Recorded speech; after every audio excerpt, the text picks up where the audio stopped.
Welcome in, everybody, to the Dominator. I'm your host, Billy Muzio. With me today, our winner of the Player Profiler giveaway for the FFPC Fantasy Pros Championship Draft, Austin Martin, who is another high-stakes player. He's actually a high-stakes savant and a Dynasty expert, one of the best Dynasty players in the world, in my opinion. Austin, welcome to the podcast. How you doing, buddy? Doing real well, Billy. Thanks for having me. Yeah, so you and I talked briefly before this draft, and we were both on the same page. We said, you know what? Let's risk it for the biscuit. Let's go ahead and see if we can grab A.J. Brown from the 3-hole, see if we can get the Jalen Hurts stack with Devonta Smith, because every time I've tried individually and every time you've tried individually, we have been unsuccessful in making it happen. Spoiler alert, folks, it did not happen again. So we definitely tried to get this thing built, but as you can see from the 3-hole, Jalen Hurts went at the 2-7, Devonta Smith went at the 2-8, never even giving us a shot at completing the stack.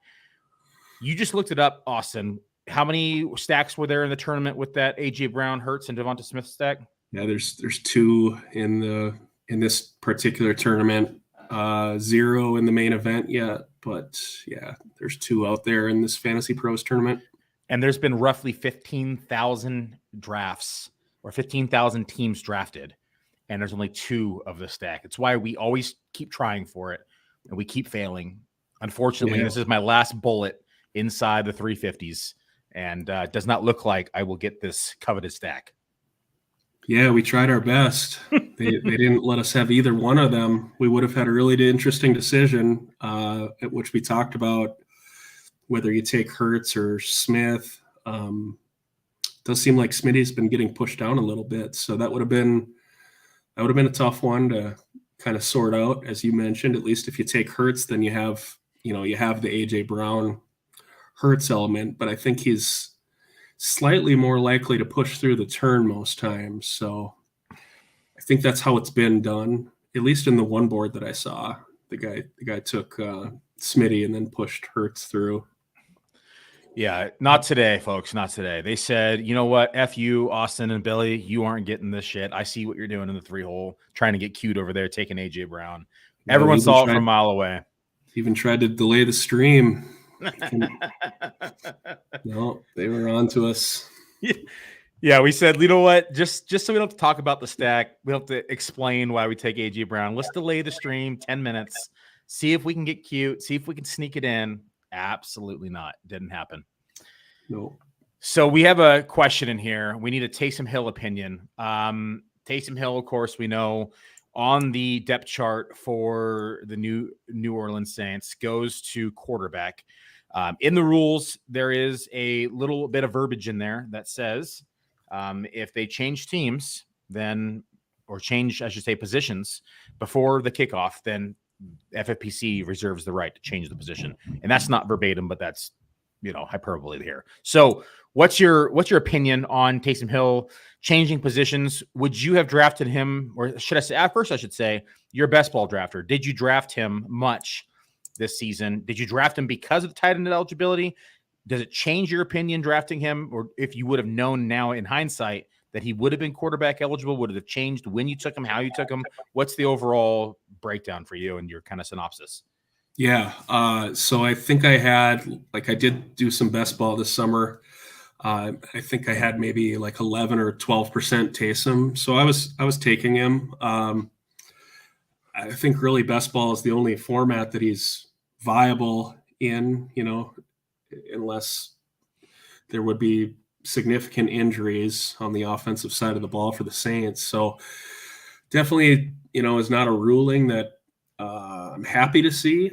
FFPC has been pretty consistent on this over the years. As long as, the NFL positional designation has changed, they stick with that up until kickoff week 1. So it seems like pretty much a settled deal as far as I can tell, and certainly not going to be helpful to me in any way. I guess you had to know that possibility was out there, but I do kind of wonder, is it I don't know what was the reasoning for it. You've got, was it Jimmy Graham coming in have something to do with that? They've got Foster Moreau, Juwan Johnson. Why the change? Is there a benefit to the team to doing this? I don't quite. I haven't probably really where looked around that.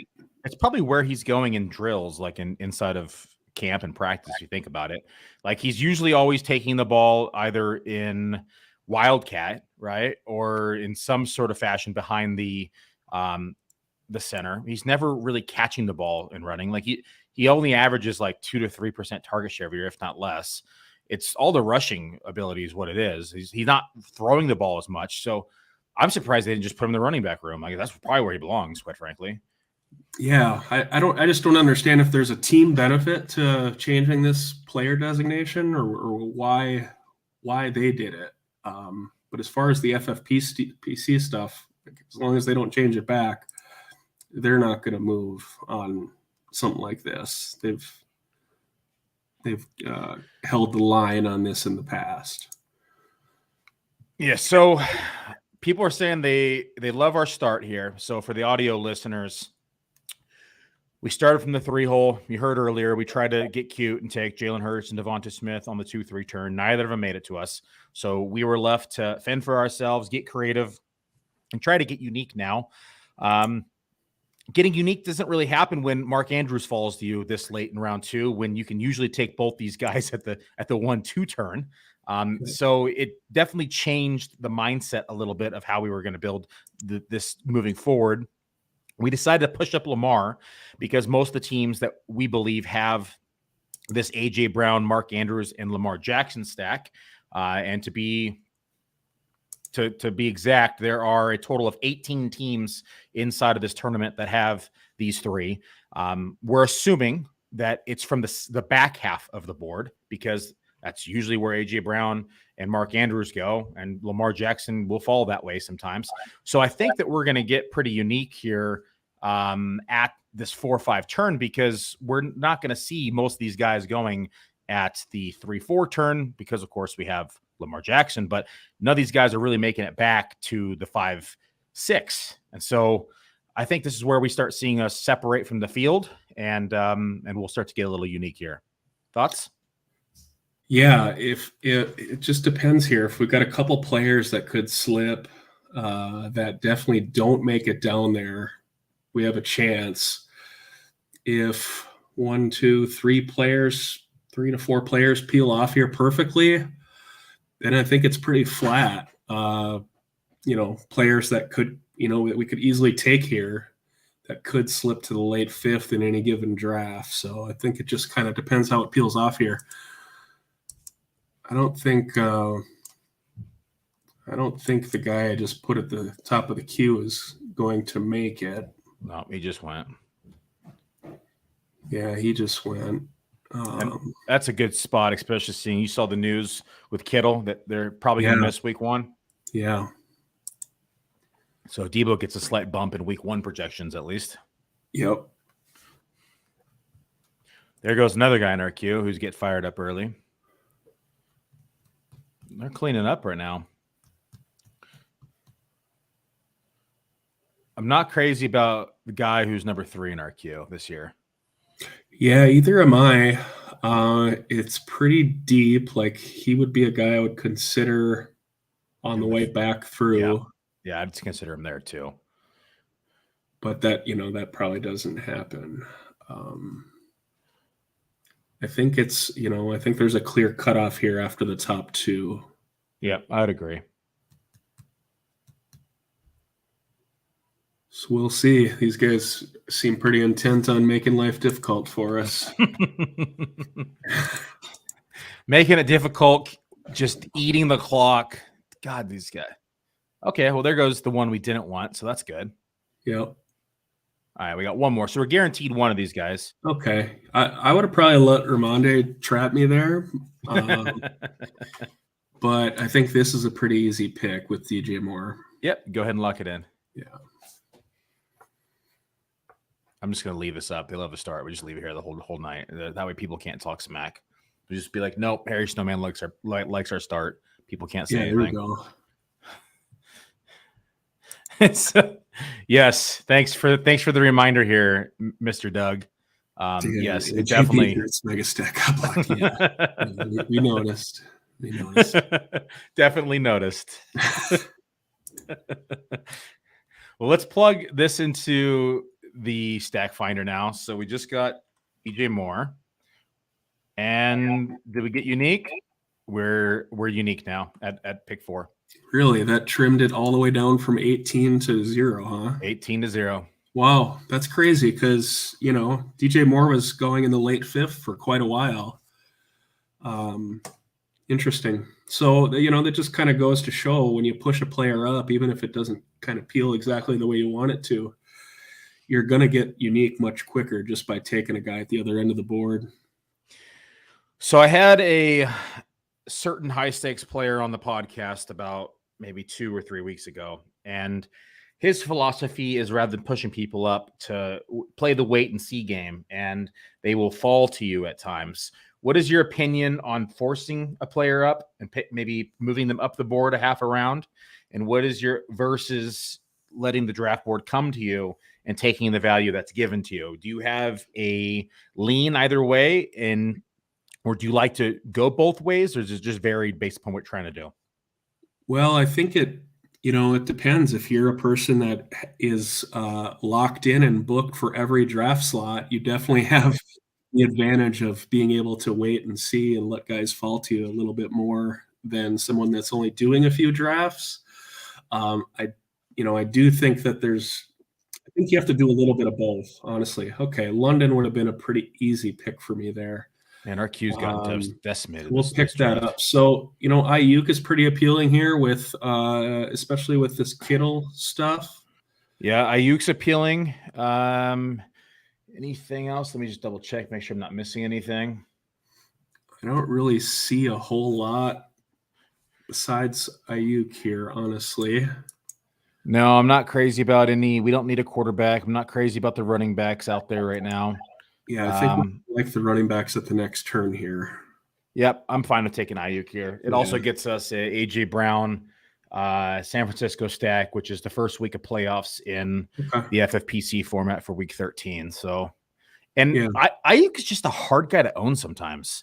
We fired him right from the 4-5 turn there in a main, but we got him early mid 6th as well. So I always try to finesse him. Like I try to get him on that 5-6 turn, and I feel like it just always goes right before, or I might get him here and there, but I don't own him as much as I would like to own him because I just haven't fired him up in this area. I'm usually taking Drake London here. I'm usually taking DJ Moore if he falls to me here. I mean, there was a lot of times where Deontay Johnson would fall to this range. DeAndre Hopkins would fall to this range. Mike Williams, who went early 4th in this draft, who went way early. He usually goes in this area. And so I always was kind of leaning that direction. So I never went Ayuk, but we're seeing quite a bit of yellow stickers today. So I think that it definitely pushed the value, I should say, down at receiver, but it allowed us to take him here. Yeah. So just back to your question, I think you have to do a little bit of both as far as pushing guys up and then, not letting screaming values slide past you. Had we known we couldn't get the Philly stack here, I mean, Tyreek would have been really appealing, but then maybe Andrews doesn't come back. These guys might decide they don't need to take Jalen Hurts and be the sheriff. So you just don't know how that plays out. But yeah, I think as far as building unique teams, you need to do a little bit of both. There's not a lot of people that are willing to take these, back end players at the front of the draft, so that you're going to end up with different teams just by nature. We built a AJ Brown Olave main from the 4 hole, and you'd think that wouldn't be uncommon.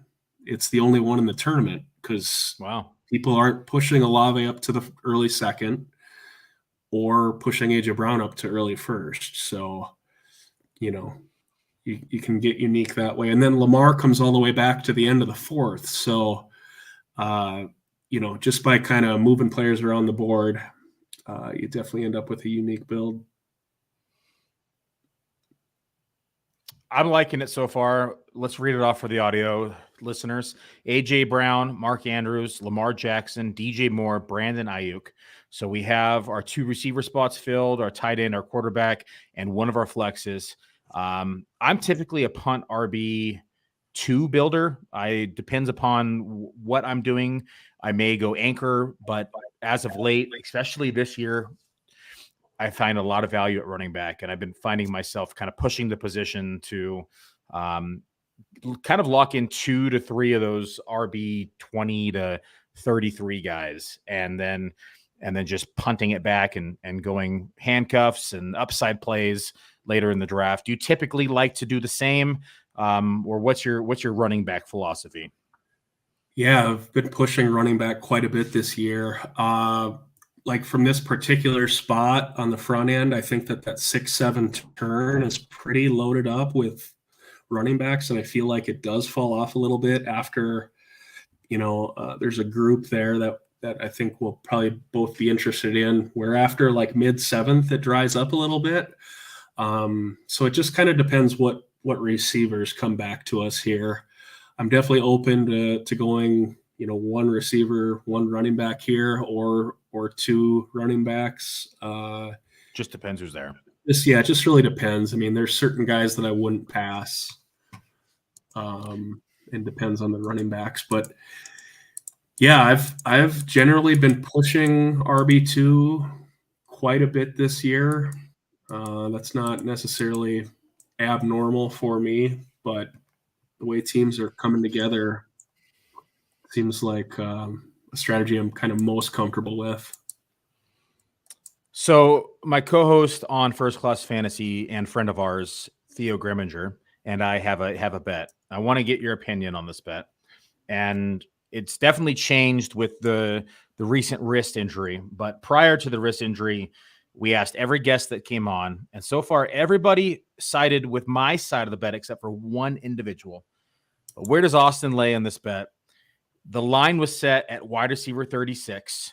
Does JSN finish as wide receiver 36 or better, or does JSN finish as wide receiver 36 or worse? Okay, that was the bet. I was thinking you guys had a player versus player bet.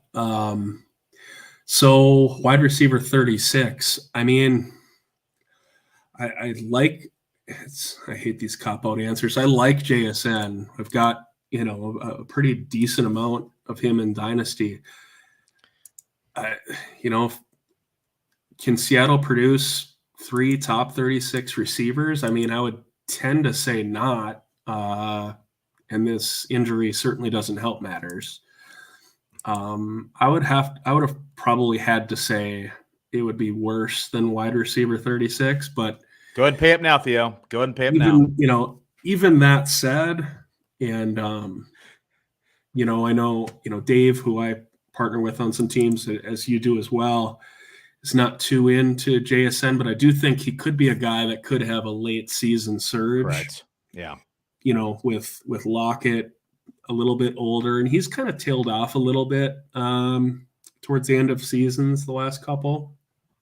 So there goes Pickens. He would have been, he would have probably been the receiver that I wouldn't have wanted to pass had he made it down here. But yeah, no, Billy, I think the sharp money is on your side.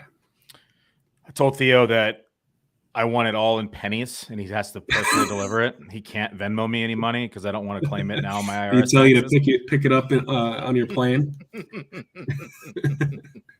No, the official bet is one of these FFPC Fantasy Pros Championships. So the loser buys the league for each other for next year, and so I'm already looking forward to how I'm going to build that team. I've already determined exactly what roster construction I'm going to build because it's my team because he has to buy it for me, and I'm going to make him sit through every pick that he doesn't want to pick, and I'm going to pick players he hates just because it's my team and I can do that. Love it. Oh, so I want to read this stat line from last year from a rookie wide receiver. And I want you to guess, or first I want you to tell me if you'd be happy with this, if it was JSN's stat line, and then guess where they finished at in points per game. So they played 12 games, 61 targets, 35 receptions, 523 receiving yards, 7 touchdowns. Would you be happy with that stat line for JSN this year? And then where do you think it finished in fantasy points per game? Say that stat line again. 61 targets, 35 receptions, 523 receiving yards, 7 touchdowns. What is that, like Kyle Pitts' stat line last year without the touchdowns? That's Jahan Dotson. Okay, yeah. God, he had some run good on the touchdowns. That's crazy. 7 touchdowns on 61 targets is just absolutely insane. So speaking of, I like Jahan Dotson here, but I also like Miles Sanders. I like Dotson. I like Kamara. Oh, Kamara too. Yep, I'll scroll down. I think Kamara would be the we could go Kamara because we just get by for the first 3 weeks and then we have a solid RB. I'm good going Kamara. Yeah. Okay, let's go ahead and lock it. So Jahan Dotson finished as wide receiver 38 in fantasy points per game with that stat line. That's kind of what I look at, is that he's going to have to beat that stat line either in touchdowns or receptions and yards. But nonetheless, pretty good stat line for a rookie. And he was the number 2 option, not the number 3 option, and an offense that was throwing the ball a little bit more than what Seattle has done in the past. That runs, they ran a lot more 12 personnel before, probably expecting some of that to change, but still a lot of things going against JSN in his rookie campaign now, especially with the wrist injury. Where are you on rookie tight ends this year? So we see year in and year out, they typically fail. But this year we have a class that is 1, an elite class at tight end, but 2, these are more receiving tight ends than blocking tight ends. We see the names of like Dalton Kincaid, Sam Laporta. Have you been firing these rookies up this year? Are you comfortable with 2 of them on your team, or do you like to just go 1 and pair them with a veteran? How do you feel about the rookie tight end class this year? Yeah, I am really interested in the rookie tight end class this year. Kincaid is probably our most owned tight end for main events. 9th round. Seems like a pretty fair price to me, given the options that are kind of going around there. So on those teams, we're pushing back, grab Kincaid and then grab 1 or 2 more. Fine taking like a Kincaid with a Laporta and then like pushing back to another safer option. But yeah, I'm definitely pretty interested in those guys, despite the really poor overall history. So they cleaned up Sanders and Dotson. Where are you comfortable taking JT? Do you gamble on him at all here, or do you like to wait a little bit longer? I mean, I would be open to him here. We've definitely might not have a running back week 1, or we won't have a running back week 1. Yeah, no, we've got some things to figure out for sure. The other options, the banged up receivers. So there's Judy, there's Terry McTurftoe Terry. Yeah. So yeah, we took JT at the end of the 7th in 1 main event. We've passed him there after we took him 1 time. I mean, I'm fine with him here. I mean, we could gamble, and we just got to figure out running back for the first 3-4 weeks, and then we can hope for a return/trade with Jonathan Taylor, and then we could have back end RB1s / high end RB2s with the start that we have. Could be a difference maker down the stretch. Yeah, we're probably punting, but it's fine. This is a 0 rubber all upside build. We're not. Shout out Player Profiler. Appreciate you. Yeah, this is what we call a Ricky Bobby build. If you ain't first or last, and so we're shooting for the fences here. Oh man, is there any other one who's injured and hurt week 1, 2, 3 that we can take here?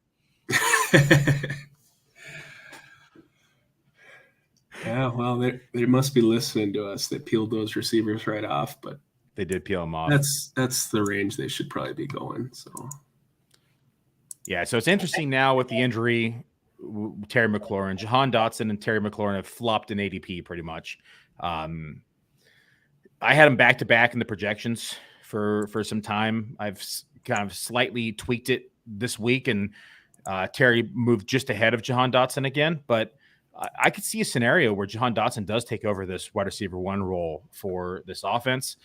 How confident are you that can happen, or do you think Terry McLaurin remains the wide receiver 1 in 2023? I mean, I still think that McLaurin is wide receiver 1.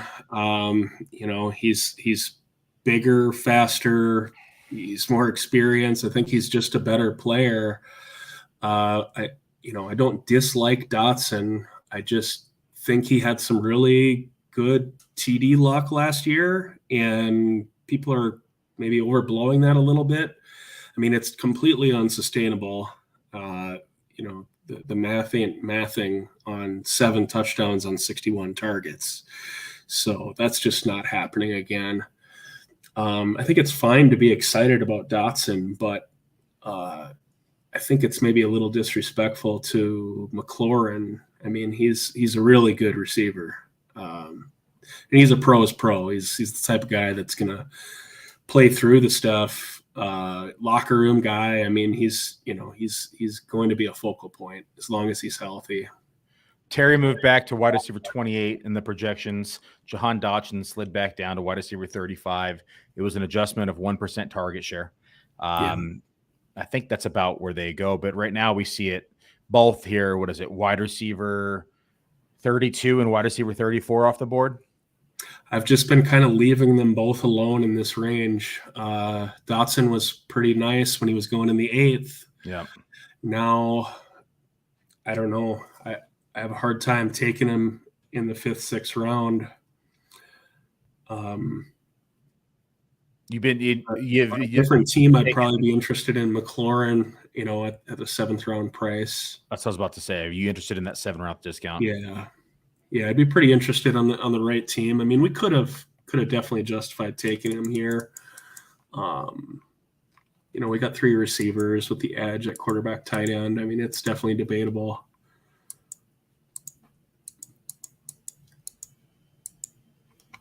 Seems like a pretty fair price, though. So we actually have outside running back. We have most of our team filled already. We will look to tackle some of these potential handcuffs. If another receiver's out there that we like, there's a couple of receivers on this 8-9 turn that I'm really high on, actually. Yeah. And then now we got news this week that Toney's going to play week 1. What do you do with Kadarius Toney? I mean, the guy, of course, is just unbelievably athletic. I call him the human joystick, but we know he's had trouble staying on the field. Do you trust him in season long? Are you just picking him in best ball and saying if he plays, he plays, if he doesn't, he doesn't? Or what is your game of attack with Kadarius Toney? Yeah, I've been kind of just avoiding him. I wanted to look and see where we had a decision last night where we passed him, and I was trying to remember who we passed him for. It was okay.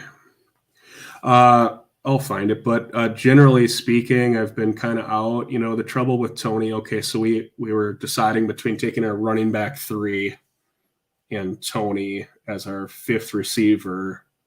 We already have 2 tight ends, so it's just kind of a structural thing. I think that, the issue with Toney is like, first he's got to get on the field, and then you got to get him in your lineup. And the odds of those 2 things happening at the same time, it seems like he's always going to be a guy that you're going to be chasing. He's going to put up a 25 spot on your bench. The next week you're going to jam him in, and then he's going to blank you. So you can't deny the talent. I mean, the guy is just wired so tight. It's just crazy to watch him play, but I don't know. He does kind of seem to fit the better in best ball cliche. Yeah. That's where I pulled the trigger on him. I've passed him in redraft time and time again. for that exact reason. I felt like I was never going to get the decision correct, and I was just going to have myself mad and hate myself all season long. Yeah. Because it's going to drive you insane. Yeah, I mean, the guy goes out and puts 25 up, and you know he'll do it if he plays 3 or 4 games. He'll have one of those, and then you're definitely going to be chasing. It's really hard to not do that. Well, there goes Sky Moore. It was a guy I was actually interested in taking at the 8-9 turn. Yeah, very much so. Especially with the free look. Yep. I like this. This is probably going to be a pretty nice turn for us. Yeah, I see. There's a lot of players here that I like. I like this quote here by Harry Snowman. Better in best ball equals never know when to play the player. Yeah, I mean, it really is. And I mean, he can just wreck, in a 12-week regular season. I mean, he can just wreck you in a managed league, missing his production on the bench and chasing and getting whipsawed. Then you start making other bad decisions. It's tough. He's one more hamstring injury away from missing a third of the FFPC season. Yeah. Well, Theo's guy is on the board, and I refuse to take him. So I just want to throw that out there while Theo's in the chat. Yeah, I see that. 810 would probably be a price that I would, fall on the sword. Did you put him in the queue? I did put him in the queue. I got him up there. There's 2 players. No, there's 1 player I would take ahead of him right now. Did your queue update? Because I erased them. Updated.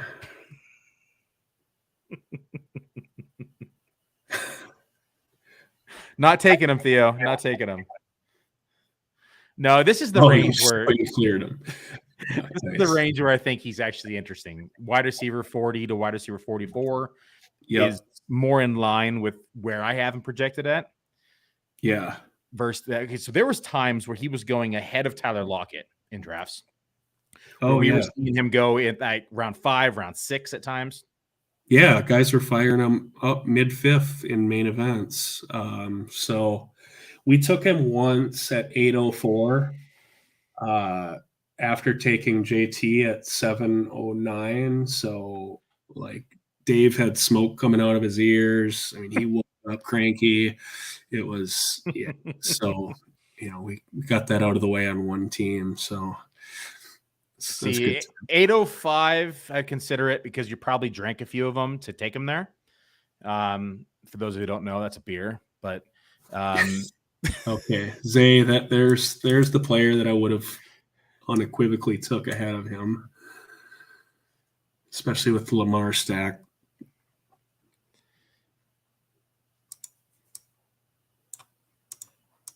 There's still a lot of players here. I really like this turn. Yeah, we'll see what these guys do. I mean, they're not hurting us right now. Possible we could get out of here with a couple of running backs, or at least one. Yep, I like one for sure here. Yeah. The debate would be if the one running back and the receiver that you will not take are both here. That would be a healthy one. I'd lean the running back based on our build. I think he's the starter pretty clearly. Yeah, I think he is as well. These guys both only have 2 running backs. So, thank you. Thank you. Thank you. No healthy discussions. I'm going to buy that guy a Christmas card. Yeah, you should. Let's see what this guy does here now.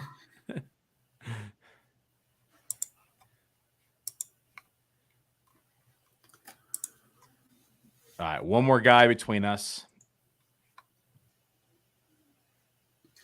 Yeah, I mean, this would be pretty nice, given the 2 running backs that we took. Yeah, we took some gambles. Yeah.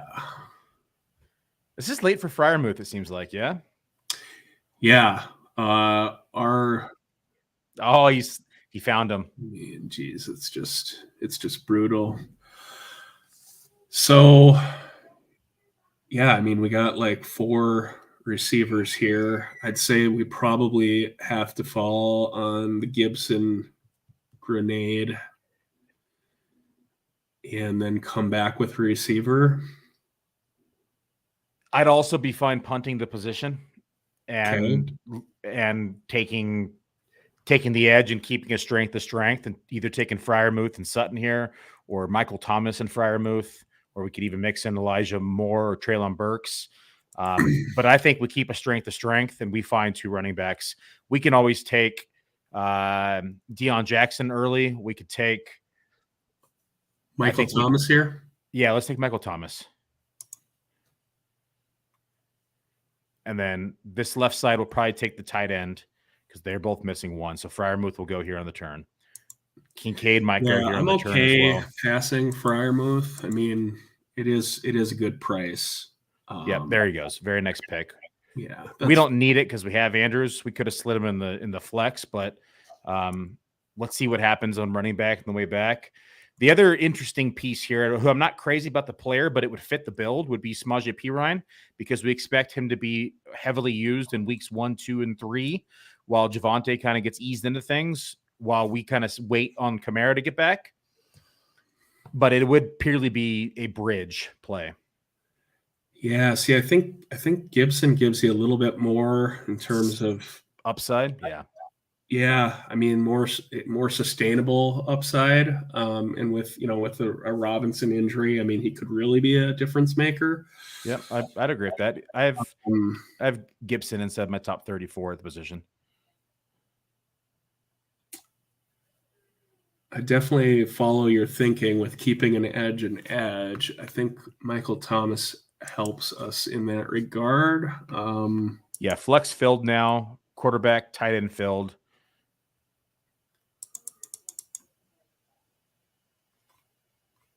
I think if Gibson makes it back here, he's probably the pick. Yeah, I mean there are a couple nice. Yeah, okay. Yeah, probably should have just fired him, but that's fine. We could take Jamal and get by the first 3 weeks. Yeah, no, we're fine. So I think it's probably Treylon Burks or Elijah Moore. I lean Treylon. I'm with that. And then we'll find running backs. Yep.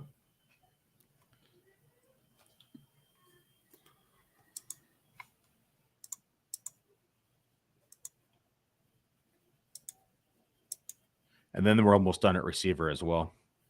Yeah. Painter up green. Yeah, that's exactly. There was a league I was in one year, and it's a 32 team with no copies. And we start 2 running backs, 2 receivers, and 1 flex. And there's a super flex spot. There's not a quarterback position. And so go ahead and fire up Treylon. And so you're literally starting wide receiver 64 every week, running back 64 every week, and that's not even counting the flex spot. So give or take another 32 positions either way. So there's times where you're starting anybody with a pulse at running back.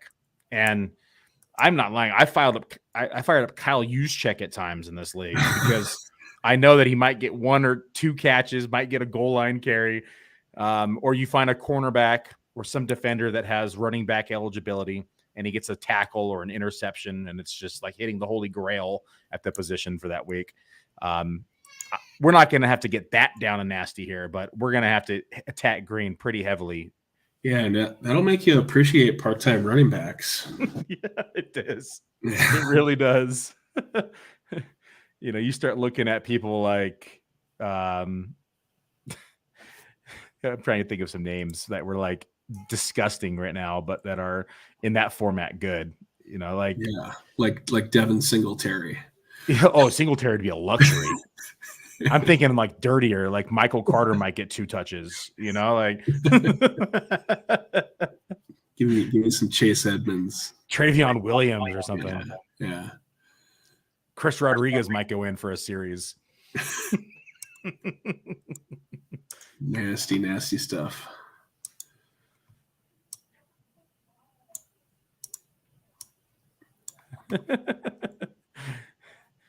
Here we go. You have 76 people watching. Everyone who's playing you is listening to who you like. Talk about the players you took in the other team strategy. Yeah, I mean, we just told him we were thinking about Gibson and thought we'd somehow push him through. Yeah. Yeah. You know what? That's just how we Fine. roll. You know what? Did We us don't a even need them. favor. Yeah. This You is did us a it's just the way the favor. cookie crumbles. Yeah. We're going to adjust on the fly, and we're going to build a better team now because of it. We just need to find a couple starting running backs for a quarter of the season, at least. Mm-hmm. There's plenty of players. Well, let's take a look at some of the team builds while we are transitioning back to our pick. The one hole took Justin Jefferson, Josh Jacobs, Cooper Kupp, Alexander Madison, Justin Fields, Mike Evans, Miles Sanders, Cortland Sutton, Antonio Gibson. Pretty balanced build. The two hole took Jamar Chase, Chris Olave, Patrick Mahomes, Breece Hall, Drake London, Jahan Dotson, James Conner, Pat Freiermuth, Zach Charbonnet. Us in the three hole, A.J. Brown, Mark Andrews, Lamar Jackson, DJ Moore, Brandon Ayuk, Alvin Kamara, Jonathan Taylor, Michael Thomas, and Treylon Burks. Team 4 took Travis Kelce, Jalen Waddle, Jahmyr Gibbs, Ramondre Stevenson, Christian Kirk, Chris Godwin, Terry McLaurin, Khalil Herbert, Elijah Moore.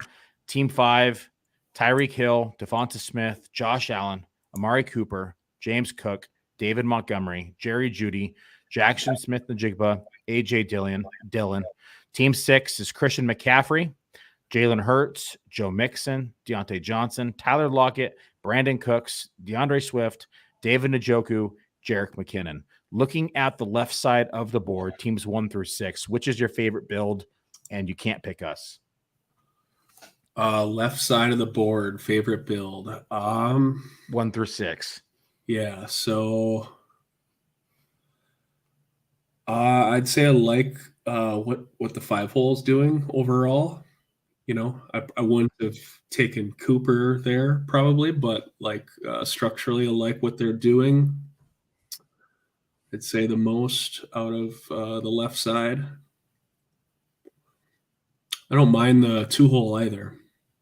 You know, Connor is not a player that I'm really taking, but the way they're putting the team together, you know, they got a nice price on Freiermuth, so that was pretty solid. You know, I definitely some good things to take away from both of those teams. Yep, some player differences, but overall the construction of them both are nice. Yep. 7 hole for the audio listeners: Austin Eckler, Calvin Ridley, Aaron Jones, Deebo Samuel, Dallas Goedert, Trevor Lawrence, Dalvin Cook, Zay Flowers, Kadarius Toney.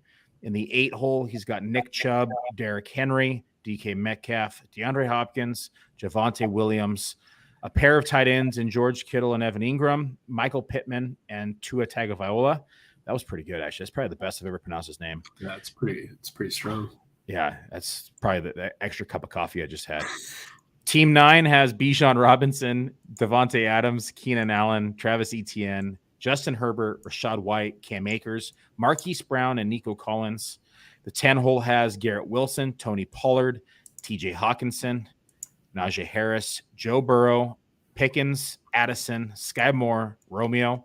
11 has CeeDee Lamb, Amon-Ra St. Brown, Darren Waller, Mike Williams, Kenneth Walker, Damon Pierce, Gabe Davis, Brian Robinson, and Dak Prescott. And the 12 hole has Saquon Barkley, Stephon Diggs. That was a discount on Diggs. I haven't seen him go in round 2 in a while. T. Higgins, Christian Watson, J.K. Dobbins, Kyle Pitts, Deshaun Watson, Isaiah Pacheco, and Tyler Higbee. What is your favorite build on the right side of the board? I think overall, again, you know, some player take differences, but I like what the 11 hole is doing. You know, structurally, it's pretty similar to the teams that I named from the front end that I liked. Just kind of looking at the other teams. I mean, there's nothing really that stands out too much. Just kind of like there's just 1 or 2 things that I see with these other builds that just kind of throw it off for me. You got to like the discount that Team 12 got on Diggs. He also got a pretty big discount on T. Higgins. And he got a really good price on T. I mean, that's a really strong start. I pushed Watson up. I mean, Watson's been going in the 10th, 11th round in these drafts, so it's a little bit tough. But Oh, Deshaun. Yeah, you got Christian Watson too. And, so again, like structurally, taking Mostert as your RB4 over another receiver, like it's just not, and Higbee there, like that's just it's a rough turn in my opinion. Higbee is maybe a little bit more appealing with the cup stuff, but that offense is just going to be terrible. So I just don't. You've already kind of made your bet with Kyle Pitts, and if you're wrong about that, you're wrong. So I like the start, but I think they kind of blew it up there. Higbee intrigues me, especially with the camp news that we saw that Stafford's having trouble connecting with the young receivers. We saw him have a career year last year with Stafford, and a lot of that was with Kupp on the field in the first 4 weeks. But without him on the field, we could see him being double-digit targeted every single game. We expect them to be bad. The offensive line's going to be bad, which could also benefit the tight end because it's going to be short intermediate routes. And we expect their defense to be bad, or I should say worse this year, which would also benefit Tyler Higbee. I'm kind of in on Higbee right now. Yeah, I don't mind it. I just like for that team, I just don't, it's just not a pick I'd probably make for that team in that spot. But yeah, with the cup stuff, the volume should definitely be there. I mean, and the price wasn't egregious by any means either. He's been living in the 10th, so should be fine. It's just setting up pretty decent for us here. Yeah, it actually is. Just don't jinx it. Fuck sakes, Austin. Don't jinx it, Austin. I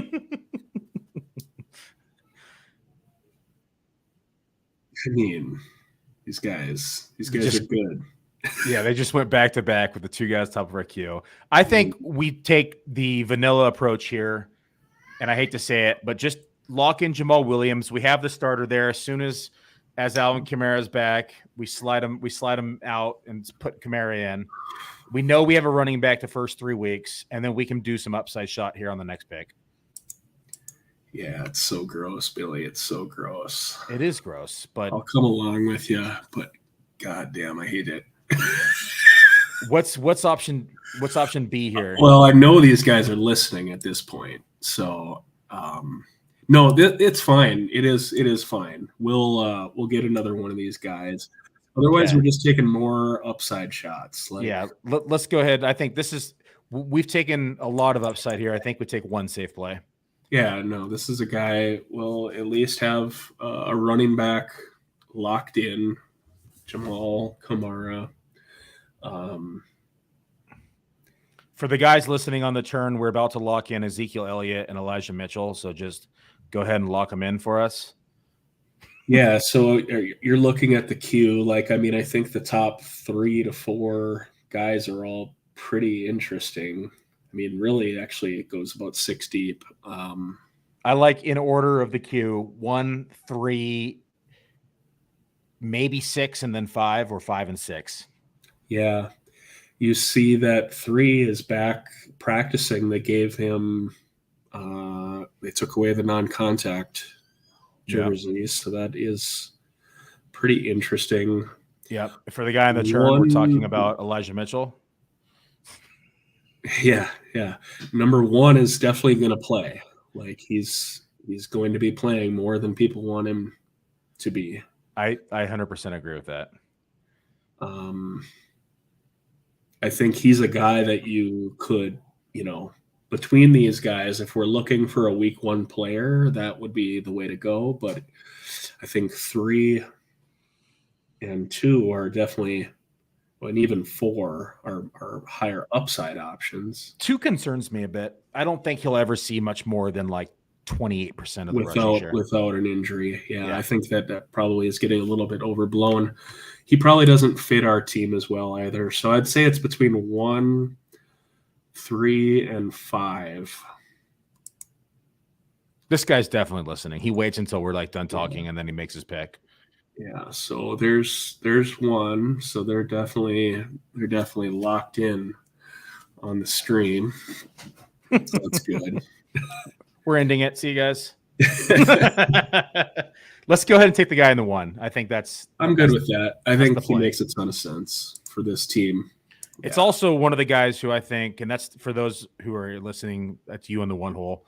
I think he has one of the highest contingent upside plays inside. I mean, think about, everyone always talks about Elijah Mitchell having some of the most contingent upside, but I would argue that it's Tyler Allgeier, because we've already seen him eclipse the 1,000 yard mark. We know how much Atlanta runs the ball, and if, God forbid, if anything ever happened to Bijan, forget about it. Like, Tyler Allgeier is going to see 20 plus carries a game, not to mention touches, like receptions and everything. You mix it all in, we're probably talking about, 250 to 300 touches if Bijan goes down.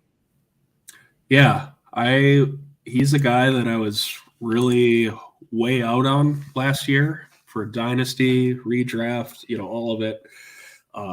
Just the player profile did not really appeal to me. He was a little better than I thought. Obviously, he rushed for over 1,000 yards as a rookie on a really shitty offense. So there's something to be said for that.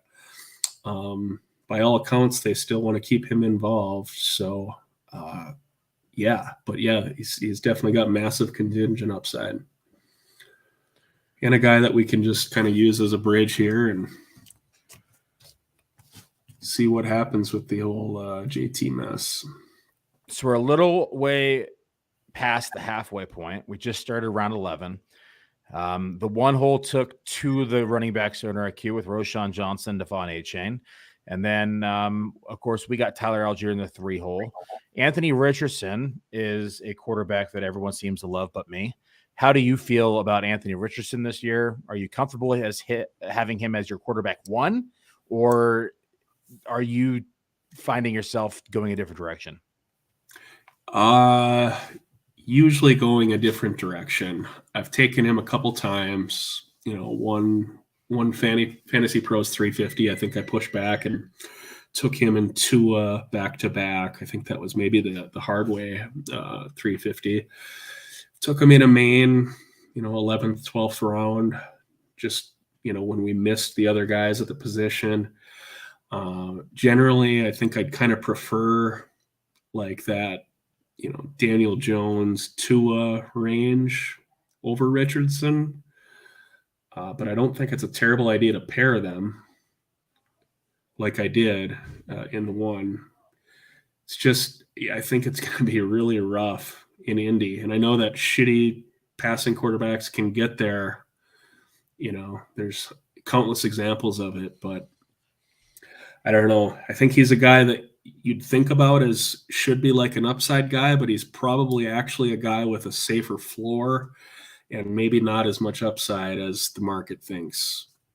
Yeah, I think back to like Josh Allen's rookie year, right? The 600-700 rushing yards, not very accurate as a passer, gonna have to rely on legs. I would be surprised, very surprised, if we saw Anthony Richardson with a 60% completion percentage or higher. Like, I'm expecting him in that 55 range, quite frankly. Yep, I think it's gonna probably be a rough go of it.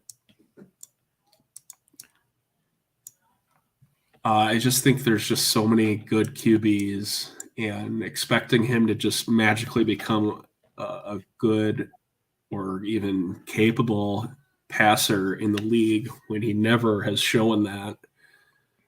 I don't know. It's a little bit. It's a big ask. A little bit rainbows and unicorns for me. Got to throw some butterflies in there too, please. Yeah. Yeah, he struggled mightily as a passer in college. And we even looking at the preseason games, I've talked about it on pods.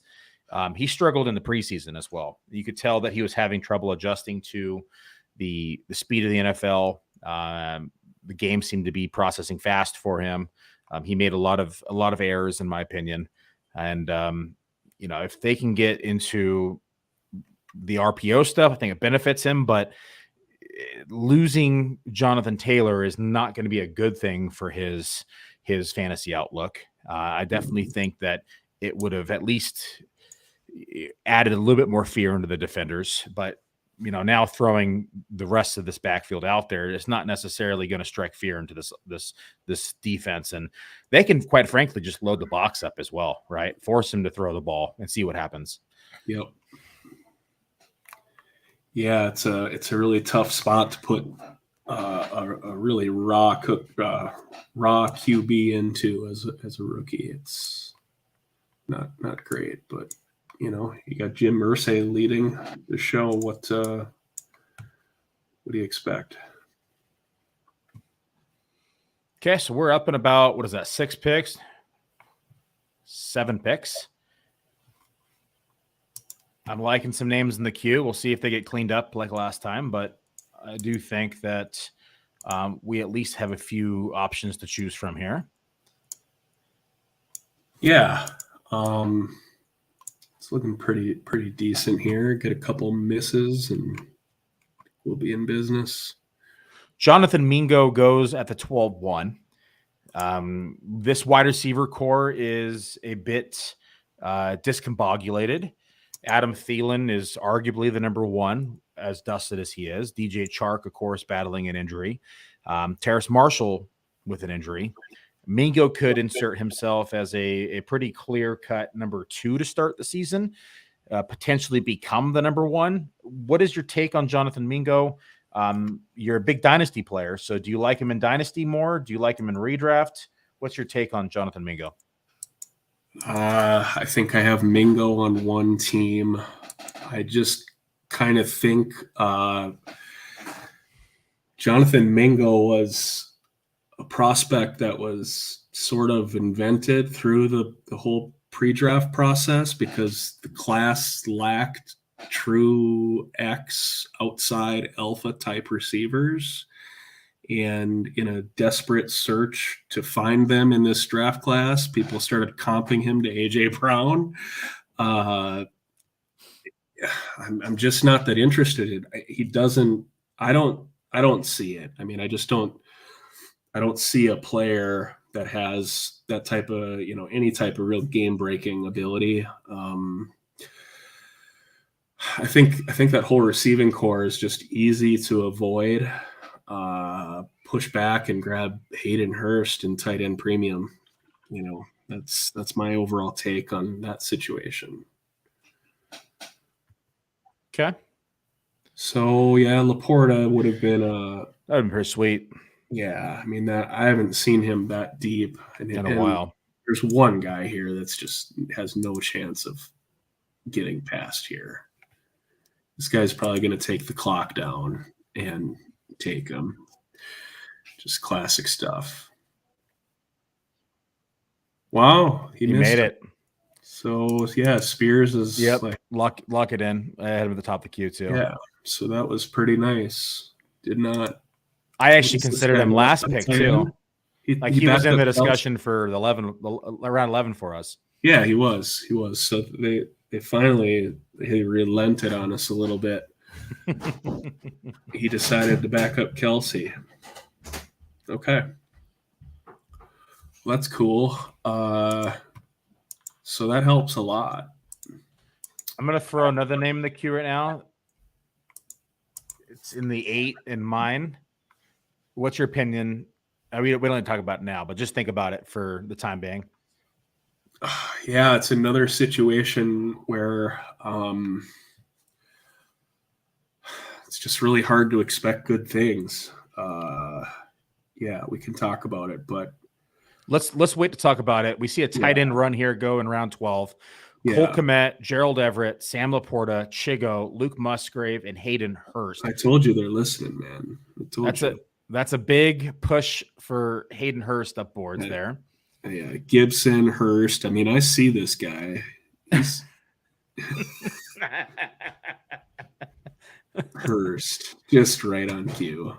So that's the new min pick on Hurst. So of that group, which of those tight ends do you favor? I was hoping Musgrave would come back. Ferguson is interesting, but Musgrave was kind of the guy that I was, most interested in. It seems like he's going to be a full-time player. Yep. A lot of snaps. The kid can move. I mean, beyond Watson, they've got, Dubs, Jaden Reed. I mean, there's a little bit of appeal there, but Musgrave obviously gives them a little bit different element, another big body. Okay, so I think for me, it's either the guy in the inside of the one spot for us or the guy in 6. So the guy in 6, I think I kind of feel like we'd probably just pass him. Maybe he comes back and maybe we could discuss him again. I'm good with the 1. Okay, go ahead and take the 1. And then we can be done at the position. Yeah, maybe there's one guy that I'll add that, could definitely make sense if he doesn't get, overvalued. Yeah, I own quite a bit of that guy as well. Yeah, and given the team, I mean, that could make some sense. But yeah, generally, I think Dulcich's 13th round is pretty nice. There really isn't anything that, if you just kind of go back like 2 months, there isn't really anything that has changed other than we have confirmation that there is going to be another tight end on the field and that Dulcich will continue to basically strictly run routes and not block, which is what we expected all along, but now we're getting him 2 to 3 rounds cheaper. And if anything, they actually cut Alberto or traded him, right? Yeah, and so they got a little bit more clarity. Yeah, so they remove Alberto, they bring in Troutman. People got scared of Troutman because of the connection with the nepotism is strong. I mean, Sean Payton is giving Josh McDaniels a run for his money in that regard. But yeah, it's pretty interesting. So we've been taking Dulcich, round 13. Seems pretty reasonable. Yeah, and as a tight end 2, you're not relying on him. We get to kind of see how it works out the first few weeks. I have no problem taking him there. And if this Judy stuff doesn't improve, I mean, he's, between him and Mims have to be the top benefactors. So Mims has climbed up boards. I remember when we could get him in around 16 and 17. And good old days. The good old days. Yep. He's flying up. So how many more drafts do you have? Are you done for the year? Are you heading to Vegas? Are you drafting more Vegas. this week? I've got another main tonight, 5K tomorrow, main on Wednesday, and then 3K on Saturday. And I think that will wrap it up unless Seth talks me into firing off another one. May as well. Never can rule that out. Just money. Yeah. So, but yeah, we're winding down, ready to just get the season started. And if I recall, you won the playoff challenge one year, didn't you? What's that? What year did you win the playoff challenge? That was 3 years ago now. The year the Chiefs won it. I think that would be 3 years ago. Yep, I think it's about right. It's a nice little payday. Nice little payday, yeah. Gave me a little bit more freedom to scale up a little bit in terms of volume and entries, and not as much pressure from my wife. Yeah. It's when the money talks. But I need to hit another big one here because it's it's starting to fade. Yeah. You're just a distant memory now. Yeah. It's more of those 6-figure wins. Yep. How about you? You said you're going out to Vegas, so you've got a handful of drafts yet? Yeah, I got so we got the 4 5Ks while I'm out there. We got the 2 10Ks, and then I got 3 mains. And then I was debating if I'm going to enter. So I've been a sicko before and bounced tables. Have you done this when you're in Vegas? No, No. I'm not. So you draft at one table, depending upon where you're sitting at, you can run back and draft back and forth. It's not ideal, but I really want certified sicko, yes. But I kind of want to do it because but the only problem is this during the 5K. Like if it was a main, I'd be a little bit more okay with it. But the fact that it's a 5K, I'm bouncing back and forth between, I don't really want to do it. But there's a $1,500 best ball that I really want to play in. But the 5K I think is gonna not have me. You need to find an apprentice who somebody just sat at the table, put an earpiece in and give you options. Yeah, Dave and I one year were at 2 different facilities and 2 different drafts, drafting a 10K simultaneously on the phone at each draft, each of us having half of the buy-in. And we're switching formats in our head. We're making the call back and forth. We're on the clock. The stressful times, because we were in the middle on both of them. And so for like 3 or 4 rounds, we were doing this and crossing where we're on the clock at the same time in 2 $10,000 buy-in leagues. Yeah, and I'm like, I'm never doing this again in my life. Yeah, you're pushing the boundaries a little bit there. One of them took the 1 seed. One of them just missed. The team that just missed would have won the overall of the league had we had 1.5 more points and made it in. That stuff is really painful to look at when you just miss and then team would have got super hot. The team got hot. It was a swift team. It was hard to come back from it to begin with all year. Yeah. It took us forever to get there. And then we finally got some rhythm at running back, and it just was too little too late. But it got hot when it mattered. That's the only problem. Yeah. So the 10Ks is one of them after the Thursday and one of them before? Correct. Yeah. One of them is, I think, let me pull my calendar up. I got everything on the calendar. I got, let's see here. So I leave Wednesday morning. Yeah. So one of the 10Ks is Thursday morning or 12:30. And then one of them is Saturday afternoon. Okay. And then the 5Ks, you have 1 before and 3 after. One is right, like the game ends and then you draft.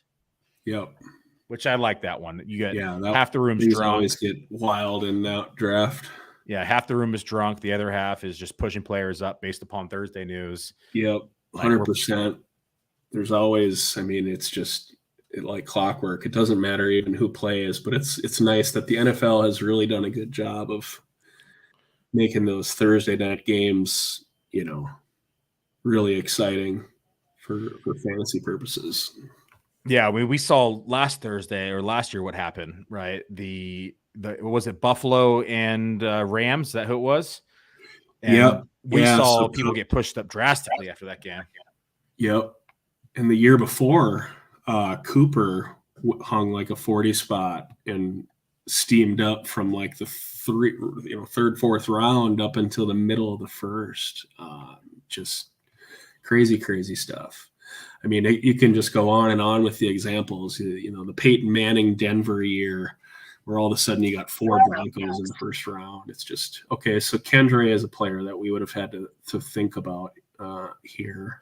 I don't think he's going to have a season this year. He's already hurt a bunch. He's coming in. I think he would have to hit the field weeks 1, 2, and 3 to make an impression, and that's looking less likely by the day. And then by the time Kamara's back, now he's 3rd on the depth chart, if not 4th, because Taysom Hill runs the ball too. It's going to be hard for him to see the field a lot. Well, the guy made it from last time we discussed that. So I'm fine taking him. I'll say that. So we're talking about Jaxon. Yep. Yeah. So I'm fine taking him. It gives us 2 starters guaranteed week 1. I do have like some serious questions about the overall situation and if it's Oh, really it's going to be worth messing gross. around with, but it gives us at least an out week 1 and 2. Yeah. We'll see. I mean, I don't know. Allgeier might be we might feel better about even playing Allgeier. So what's the deal with Sack Moss? He's still his The arm. Yep. Forearm. Yeah. Dion was listed the starter last week. I think Evan Hull probably eventually takes the role. Yeah, he's the guy that, we were taking on pretty much every main early on, and then just kind of, I don't know, just soured on the overall situation a little bit. He steamed up a bit. Yeah, he steamed up a little bit, so didn't want to chase him. And I mean, we could take him here too, but there's a couple other players I might prefer. Yeah, there's honestly 2 or 3 other players here I prefer over him. He did look good in pass protection, which was nice. Yeah, I really liked him as a prospect. He was probably I think he was the second most owned running back in rookie drafts. I would say first because Deneric Prince is a 7th round pick, didn't probably count, but he's a Minnesota guy, Maple Grove, really good in pass pro, but how many dump offs is he going to get in that offense? It's not really a great fit in that regard. I see the queue. I like the guy in 1. I'm not crazy about him. I kind of feel the same about 2. 4 I like more. 3 might be the right call. Yeah, I think it's 1 or 3 for me. Let's go 3. I cool just feel better about the player. I'm cool with that. Okay, for those who are listening, that's Isaiah Likely. I really like Likely. I know you like him as well. He's a talented tight end who was great rookie year last year. I still think he's heavily involved. I think this team still runs 12 personnel quite a bit, more than people want to expect. Everyone's thinking that they're going to see a bunch of 3 receiver sets now with Zay in town, Odell, and Bateman. I bet you they still run quite a bit of 12 personnel just because Likely was really good. Yeah. And it's going to be hard to keep him off the field. And so I think he's being overly discounted now based upon this new look offense, and I still think he has a role. Yeah, I agree with everything you said. And I think, you've also got some contingent, not just the Mark Andrews contingent upside, but look at this receiver room. Bateman, OBJ. I mean, these guys can easily get banged up, and one of them going down is definitely a boon for Likely as well. So, and we saw last year where, Andrews missed time. Likely didn't skip a beat. No, yeah, plug and play. It's one of the few tight ends that you can do that in the league. Yep. Might be the only. I know. A lot of the guys that we talked to are super high on him. I think Theo predicted top 24 season for him. With no injuries. So. Oh, come on, Theo! Got to get a little more bold than that. He goes as tight I think that's very you should expect that. That's not a bold prediction, but yeah. Theo getting bold, going one pick higher than 80 is tight in ADP. 24, not 25. It's Theo catching strays. Love you, Theo. See you Wednesday, dude. It's supposed to be a positive, but yeah. I'm excited. Theo and I are staying at the Cosmo. He got us a nice little group rate from his buddy who's a DJ. And nice. Nice little room. He told me about this place. It's called Egg Sluts. Have you ever heard about it? No. Dude, the sandwiches look so good. They're like breakfast sandwiches. Okay. I haven't eaten it. I've only just been salivating on the menu a couple times a week, looking at what I'm going to order already. I pretty much tapped out. But these sandwiches look money, dude. And he was telling me that it's like the only place in Vegas in the morning that has a line. And so I'm excited to check it out. I'm already ready to eat it first thing on Thursday morning before the draft. Yeah. I got it mapped out. I'm gonna see how many steps it is from my hotel room down, so I can make the stumble down there in the morning. Perfect. Should be good. Just gotta find a good time. So, pretty good crew going out this year, huh? Yep, get to see Dave again, which is nice. Yep. We got lunch plans Wednesday after I land, and so we're gonna grab lunch, and then I got early check-in. So I'm gonna check in, go to early lunch, and then got that 5K draft that night, and then it's a pretty relaxing night that evening, and then come back around Thursday morning and start drafts. Thursday morning, Thursday afternoon, Thursday evening, game in between the two drafts on Thursday. So Thursday's a pretty hectic day for me usually when I'm there. Yeah. Friday and Saturday this year I limited to 2 drafts. I was doing like 3 to 4 a day last year, and I just got burnt out. Like I was tired.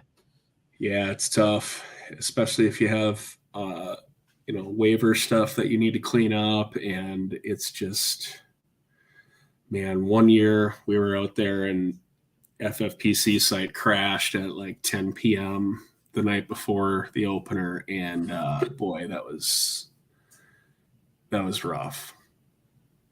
But yeah, just having to deal with waivers and doing 4 drafts in a day, like, yeah, I don't know how guys like Chad rip 20 of these in a day. Sometimes it's like super sicko stuff.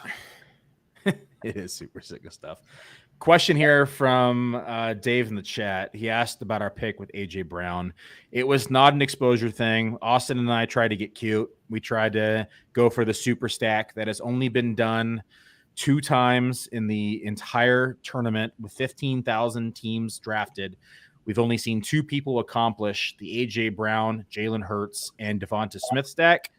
We, of course, tried, and as you can clearly see on the board, we failed to acquire any other piece of that stack, and we decided to just move along. Of course, we can't start over, but we're here. We decided to take Mark Andrews, who fell to us because everybody decided to block us, and then we decided to take Lamar Jackson to go with the stack, and so that was the reasoning. We of course tried it. It's our last 350. We tried to get cute with it. It didn't work out. If the same exact thing happened to me in a best ball, I think I was telling you before we got started here, where I fired up AJ Brown, and then Andrews, inexplicably comes back, and then I took Lamar there as well. So if like these guys are major difference makers, it'll be kind of fun to look back. But yeah, I mean, I like this team quite a bit. We definitely have some questions. We cleared up that running back, but everywhere else, I actually feel fine at running back now that we have our 2 vanilla pieces with Jamal Williams and Deion Jackson. As gross as they are, like we just need to kind of keep our head above water for a few weeks. Do you see this birria grilled cheese? That sounds so good. Oh my god, do you like birria? Is it real birria though, or is it like northern, like North America birria? Because there's a difference. Like real birria is lamb, and then everywhere else that calls it birria is just shredded beef. So I'm curious if it's actual real birria or not. Do you like birria? Theo, I'm Googling birria right now. Dude, birria is good. You could save me some time and explain to me what yeah, essentially it's like it's simmered. So you're cooking it like you would like a pot roast, but it's lamb, and it's just super moist and shredded. It's so good. Okay. So yeah, he said it's beef. So that's what I call North America birria. Okay. Which essentially is like pulled beef. Well, it's still really good. Don't get me wrong. I would like it. Yeah. But you see a lot of places that say they have birria on the menu, and then you order it. And I'm like, for me, because my wife is from, or her family, I should say, is from Guadalajara. She was born in California, but all of her family's from South America. So I've had real birria, and it's delicious. Okay.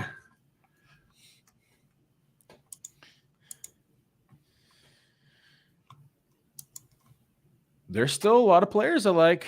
I like the draft board this year. Yeah. Could use a couple extra spots in most of these drafts.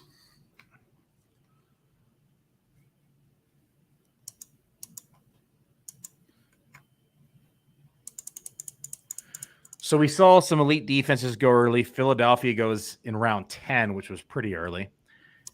SF goes in round 12. Dallas goes in round 14. New Orleans, Baltimore, and New England, all three go in round 15. Which of those are your favorite defenses and why? I know Philly's the answer, so you can't pick Philly. Outside of Philly, which defenses do you like? Yeah, I mean, have had pretty good luck getting the Eagles defense in like round 14 in these main events. So like that's a price that I'm pretty comfortable with. Otherwise, a lot of Ravens in round 15, 16. I think, they've got a really nice shootout schedule, and coming out the gates should be really solid, against Houston week 1. The Saints have it's been pretty well documented that their first 6 weeks is pretty nice. So they're kind of a backup option. I mean, there's lots of defenses, oh, there it goes. Okay, yeah. So Sean Tucker almost made it was back on a short list. So nice job there with that pick, 5 hole.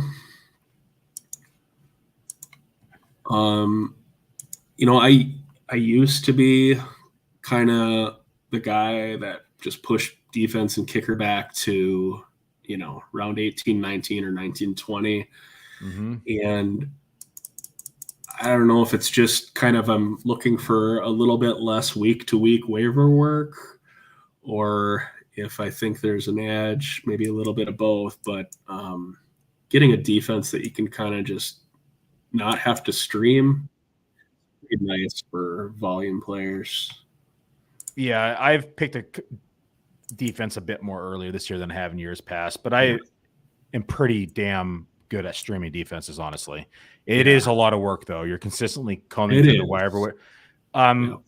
Let's just I kind of want to take Evan Hull here and just double tap it and be done. Yeah, I'm good with that. And lock in the backfield, and now we're super set. And we'll see if this guy that we've got in the 1 slot here comes back. That's been the other player I was thinking there at 16. He's going to play full snaps. Yeah, he is. And I don't know what's going on. Why? I mean, I guess, the overall situation is really shitty, but I'm not sure totally what's going on, because he's fallen to the 19th round in back-to-back main events. And I'm just not – I don't really understand it, I guess. So we'll see. These guys, I know they're listening and trying to find him. And nice try, Steak. That wasn't him. Nice try. Psych. Nice try. Joke's on you.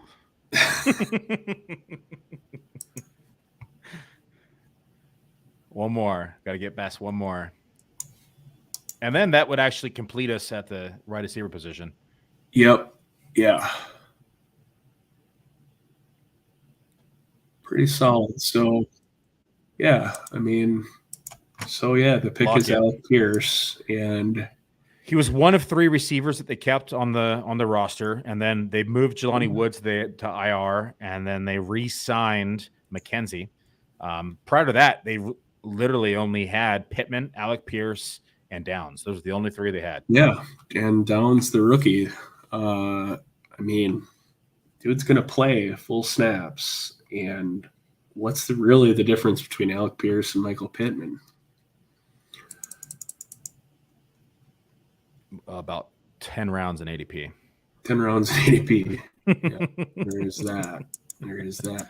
But it is just it's a little bit, and there hasn't been any real Josh Downs steam, so it's just a little confusing how any team's wide receiver 2 is just being totally disregarded. People think he's just not good, is what it is.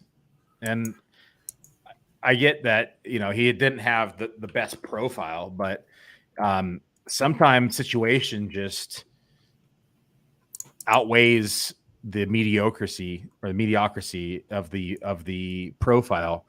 And he is a, fairly big bodied receiver at 6'3". And when you have a quarterback who is inaccurate, having some big bodied receivers is going to benefit him, because he can just throw it up and allow them to use their catch radius to grab the ball and come down with it. So I think he had a decent, not a great, but a decent rookie campaign. And I think that, we can only take a step forward. He finished as wide receiver 77 in fantasy points per game last year, and we just pretty much got him at the same spot, wide receiver 74. I would expect, at least on a minimum 10 spot upside, but I think we have a potential of being a top 50 receiver inside, as the number 2 in the offense. Just depends on how much they actually throw the ball and if Anthony Richardson can get the ball to him. That's the whole problem. Yeah, I mean, if there's one thing that Anthony Richardson can do is he's got a fucking cannon for an arm. I mean, he can throw it up, so it seems to be a pretty decent fit in that regard. So we got 3 picks left. So we got a kicker, a defense, and probably one more player. Obviously, one more player. I'm thinking probably a running back. Probably almost has to be. So I had a bet with Buddy here in town. He's a Miami fan. We had a bet for defenses, $100 bet for the season. Total fantasy points using FFPC scoring. New York Jets or Miami defense? Which side you got? So Miami's, they lost Ramsey. Mm-hmm. I like the Jets between the two. I think without Ramsey, I think that changes things. Yeah, I like the Jets too. I posted on Twitter. I was actually shocked to see it was like 97% chose Miami. Yeah, I mean, they're kind of that is a little bit surprising. I was going to say Miami is really kind of the hype team, and they are. But I thought it was going to be like 60-40, maybe 55-45. That's not Hard Knocks, so there's some public stuff going on there. But 97-3. What? It was, you said it was 97-3. People said Miami over the Jets. Yeah. I mean that. Well, I was like, holy shit. That's when I knew I was right, because Twitter was always wrong. And so I immediately was like, okay, I feel really good about this bet now. It doesn't even make sense. Yeah, that's wild.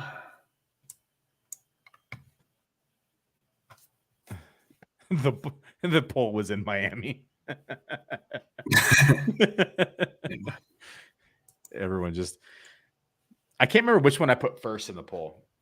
I think that's a real thing, right? Like whoever you put first, people click more. Yeah.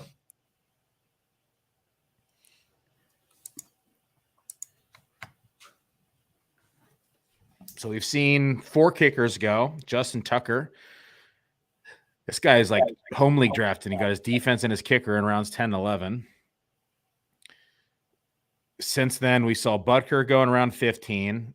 Carlson go in round 16. McPherson in round 17. Defenses are starting to go. One guy has 2. We've seen Philly go, New Orleans go, Baltimore go, New England go, Pittsburgh, Miami, Washington, Buffalo, and the Jets. So 9 defenses are off the board. 2 teams with 2 now.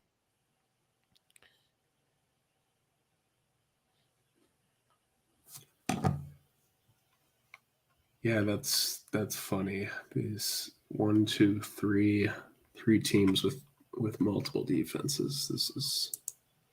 I saw a guy in a draft the other night. I can't remember if it was. I've drafted like 7 days straight that night streaming, so I don't know what day it is. They're all blending together now. But a guy had 3 quarterbacks, 3 defenses, and he had like 3 receivers at the time. And I'm just like, what are you doing? Like, just I don't get it, man. Yeah, I just can't even explain the logic. You try to think of it from every angle, right? Like, maybe I'm missing something, right? So no, it's just a super casual mindset. I saw something like a draft, like a printout, like a draft sheet where it's just got like your draft slots.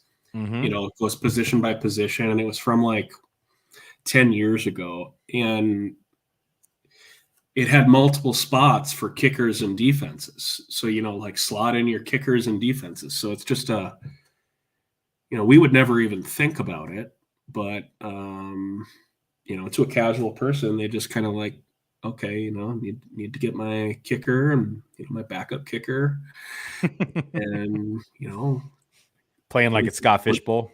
Yeah. What if the Cowboys defense isn't that good?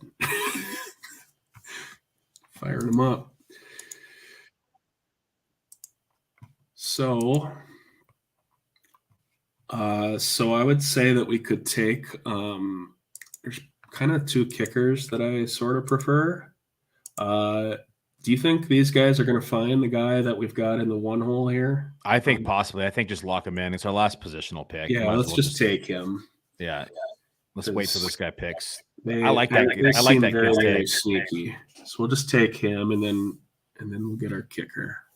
His tape was pretty good. I missed him in my original research. Yeah, I did too. And I think Nelson dug him up.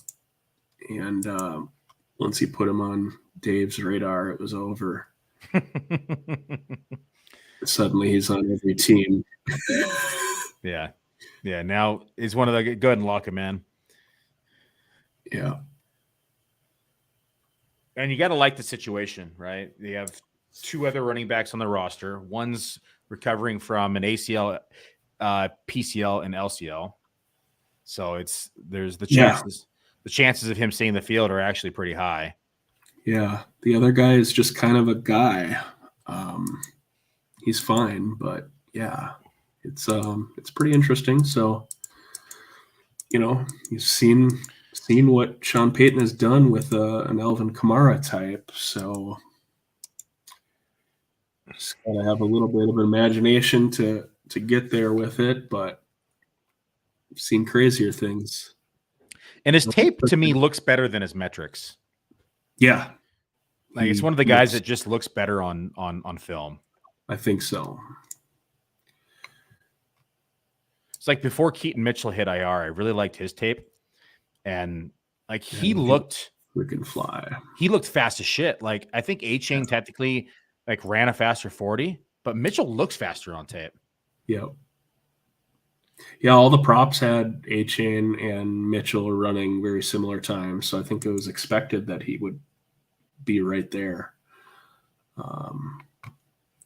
Just kind of had an off day, I think.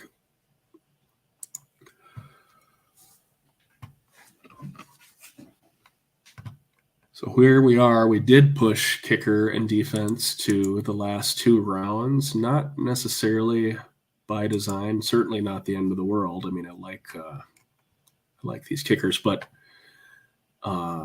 these guys just kind of pushed them up a little bit. You got the Eagles going in round 10. I mean, and Tucker, see, guy locks them both in. So McManus was one of the kickers. So I think Dicker. I like Dicker here. The only other question is, do you want to go free look and go Kansas City defense and see how they do? And if they don't do anything, we just drop them on Sunday morning.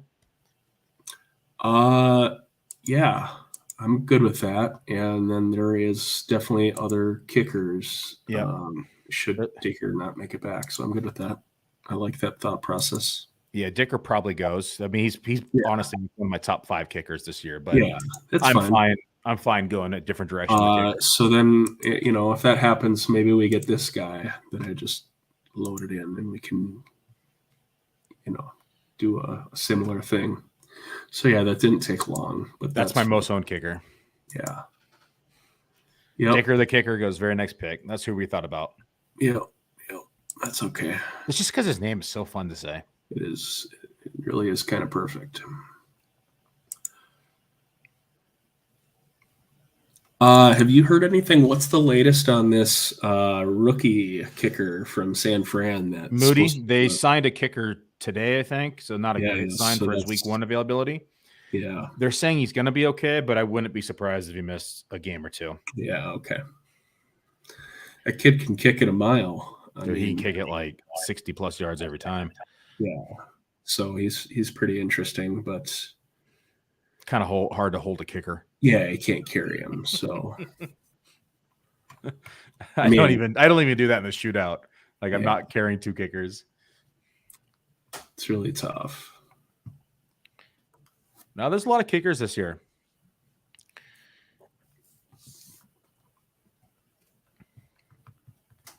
A lot of different possibilities too.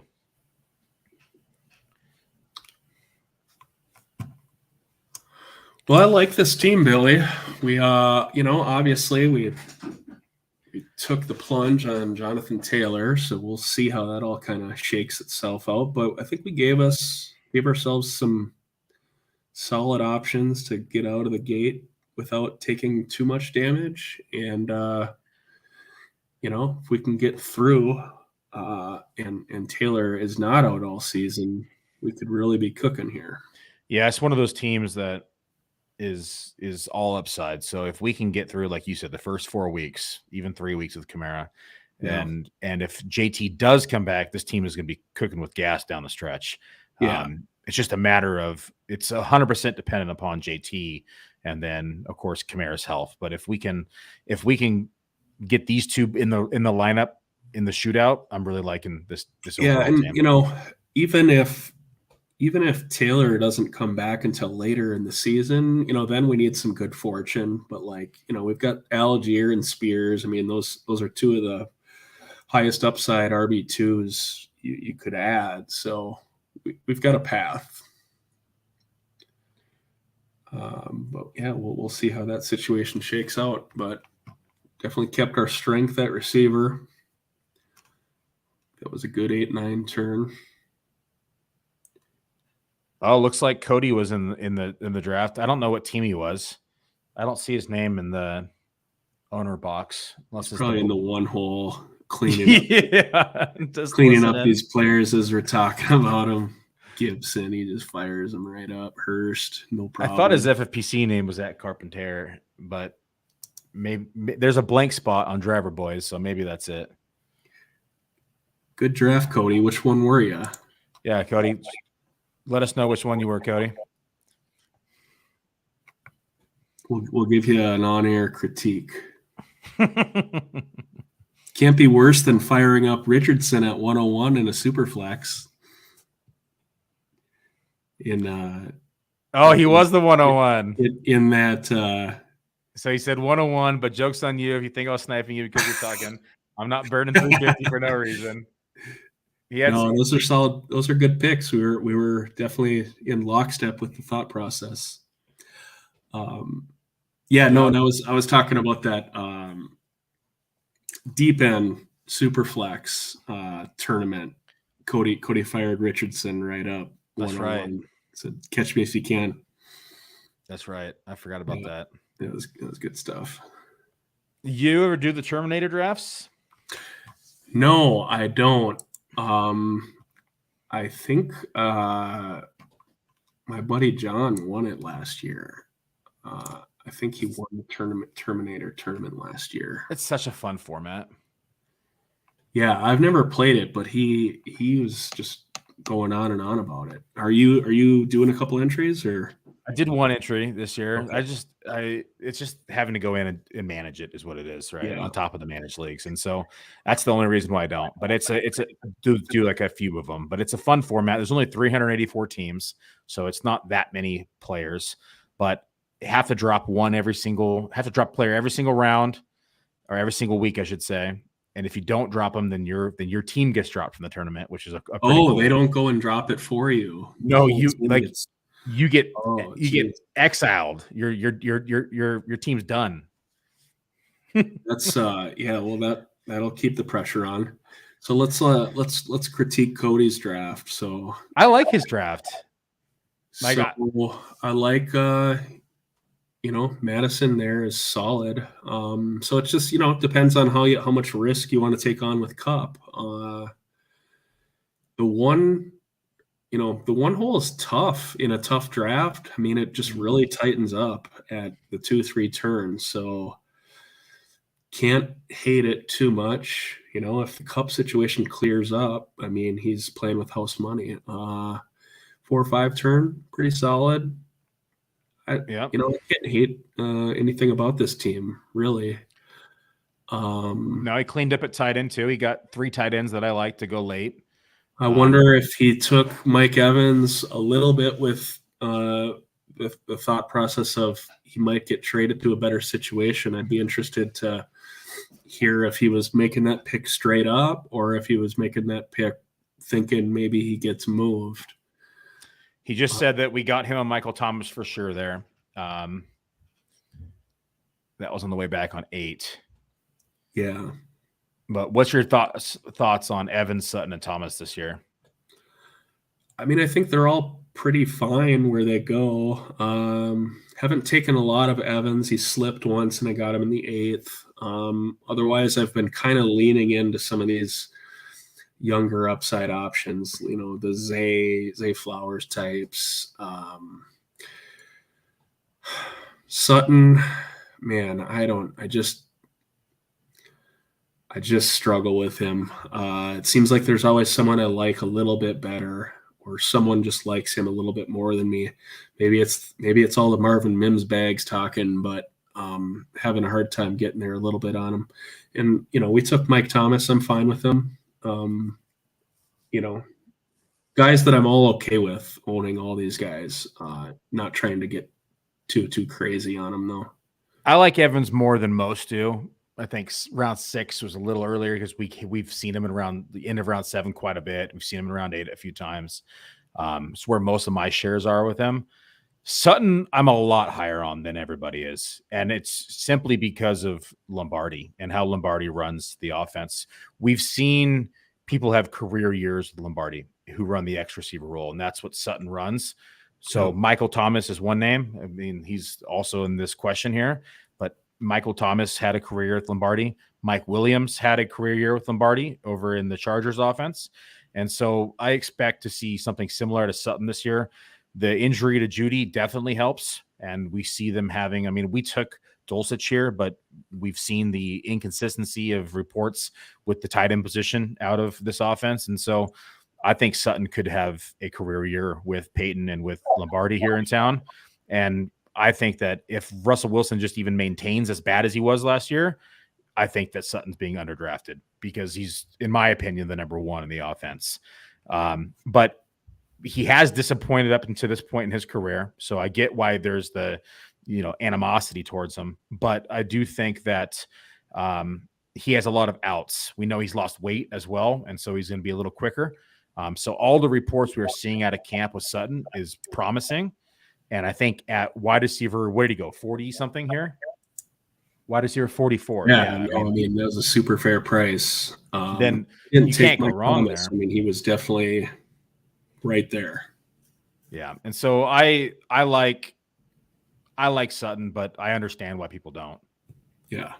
I mean, we could have easily taken him over Mike Thomas. I mean, I think Mike Thomas, Sutton, Burks, Elijah Moore, like any 2 of those would have been totally fine with. I feel like we just talked for another hour and round 20 still isn't done. Yeah, This is the longest round 20 ever.